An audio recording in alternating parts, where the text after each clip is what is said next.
Hi friends, welcome to not వైద్యం. మమ్మల్ని ఎంతగానో ఆదరిస్తున్న మా ప్రేక్షకులకి, మా సబ్స్క్రైబర్స్కి మా హృదయపూర్వక ధన్యవాదాలు. ఈరోజు మనం చాలా మంది కూడా మా కామెంట్స్ ద్వారా అదేవిధంగా ఫోన్ చేసి ఎక్కువగా అడుగుతున్నటువంటి క్వశ్చన్, అస్త్రప్రయోగం అధికంగా చేస్తే వీర్యకణాల సంఖ్య తగ్గిపోతుందా? చాలా మందిలో కూడా ఈ క్వశ్చన్ ఉంది. ఎందుకంటే అధికంగా అస్త్రప్రయోగం చేస్తుంటాం, అధికంగా వీర్యం బయటికి వెళ్ళిపోతుంది కాబట్టి లోపల అన్ని వీర్యకణాలు మళ్ళీ తయారైతాయా, వీర్యకణాల సంఖ్య తగ్గిపోతుందా అనే ఒక భయం కూడా చాలా మందిలో ఉంది.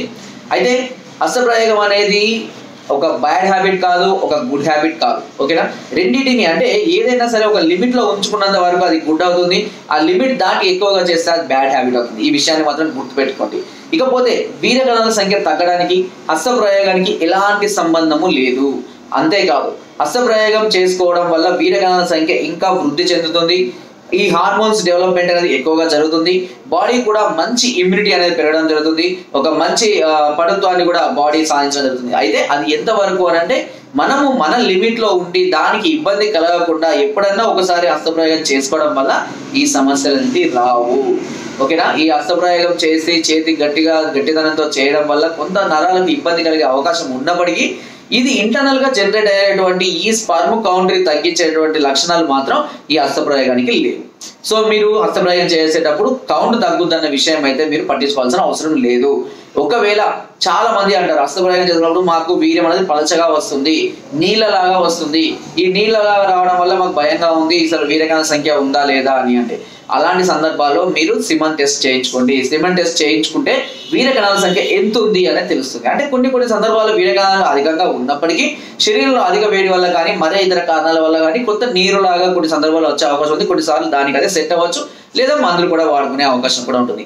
ఒకవేళ నేనైతే పాయింట్ అయితే ఒకటే, ఈ వీడియో తీయడానికి పాయింట్ ఏంటంటే అస్త్రప్రయోగం అధికంగా చేసినా తక్కువ చేసినా ఏ విధంగా చేసుకున్నా వీర్యకణాల సంఖ్య తగ్గిపోవడం అనేది ఇంపాసిబుల్. దానికి దీనికి ఎలాంటి సంబంధము లేదు. సో మీరు చూసి మీరు ఏదో అనుకోని, అంటే పలచగా ఉంటేనేమో వీర్యకణాలు ఎక్కువ ఉన్నాయని, చిక్క ఉంటేనేమో వీర్యకణాలు తక్కువ ఉన్నాయని అనుకోవాల్సిన అవసరం కూడా ఏమీ లేదు. సో అలా చాలా మంది కూడా భయపడి భ్రాంతిపడి మా వీర్యకణాలు తక్కువ ఉన్నాయని కూడా ఫోన్ చేస్తుంటారు. సో వాళ్ళకి ఎలా తెలిసింది అని అంటే చూస్తే పలచగా కనబడుతుంది. చూస్తే పలచగా కలిసినంత మాత్రాన వీర్యకణాల సంఖ్య తక్కువగా ఉన్నట్టు కాదు, అవి జనరేట్ కావడం లేదు అన్నట్టు కాదు. వీర్యకణాల సంఖ్య అధికంగా ఉండవచ్చు, మొటిలిటీ తక్కువ ఉండవచ్చు, ఎక్కువ ఉండవచ్చు, నాన్ మొటిలిటీ ఇది కూడా అంతే. సో అన్ని కూడా మనకు ఒక ధైర్యంగా ఉండాలి. దీని గురించి ఖచ్చితంగా తెలుసుకోవాలంటే సిమన్ టెస్ట్ చేయించుకోవాల్సిందే. ఇలా టెస్ట్ చేయించుకుంటేనే అప్పుడు మీ పరిస్థితి ఏంటి అనేది మీకు అర్థమవుతుంది. సో ఆ విధంగా మీరు ఆ కౌంట్ అనేది పెంచుకోవడం, ఆ వేలో మీరు వెళ్ళవచ్చు. ఓకే? సో మీరు అనుకున్నటువంటి ఈ డౌట్కి నేను పరిష్కారం ఇచ్చానని అనుకుంటున్నాను. ఎందుకంటే చిన్న డౌట్స్ తోటి చాలా మంది చాలా డిసప్పాయింట్ అవుతూ ఉంటారు. అది తెలియక వాళ్ళకి పూర్తి అవగాహన లేక. ఇలాంటి చిన్న సలహాలు వాళ్ళకు ఎంతో మనోధైర్యాన్ని ఇస్తాయి. దానివల్ల వాళ్ళు హ్యాపీగా ఉంటారు, చాలా యాక్టివ్గా కూడా ఉంటారు. సో ఇలాంటి మీకు మరే ఇతర డౌట్స్ ఉన్నా నాకు వాట్సాప్ ద్వారా కానివ్వండి, లేదా కామెంట్ ద్వారా కానివ్వండి తెలియండి. అంతేకాకుండా మరే ఇతర సమస్యలతో కానివ్వండి, లైంగిక సమస్యలు కానీ దీర్ఘకాలిక సమస్యలు మీరు బాధపడుతున్నట్లయితే వెంటనే మాకు కాల్ చేయండి. పైన స్క్రోల్ నెంబర్స్కి ఫోన్ ద్వారా కానివ్వండి, వాట్సాప్ ద్వారా కానివ్వండి, కింద డిస్క్రిప్షన్ మా అడ్రస్కి నేరుగా కానీ వచ్చి మమ్మల్ని సంప్రదించి మీ అన్ని రకాల సమస్యలకు పరిష్కారాన్ని కూడా మీరు పొందవచ్చు. ఒకవేళ మీరు రాలేని సందర్భాల్లో కొరియర్ ద్వారా కూడా మెడిసిన్ తెప్పించుకొని ఇంటి వద్ద నుండి మెడిసిన్ వాడి మీ సమస్యల నుంచి మీరు ఈజీగా బయటపడవచ్చు.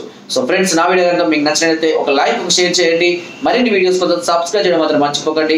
మీ అమూల్యమైన సలహాలని, సూచనలు నాకు కామెంట్ ద్వారా తప్పకుండా తెలియజేయండి. Thank you.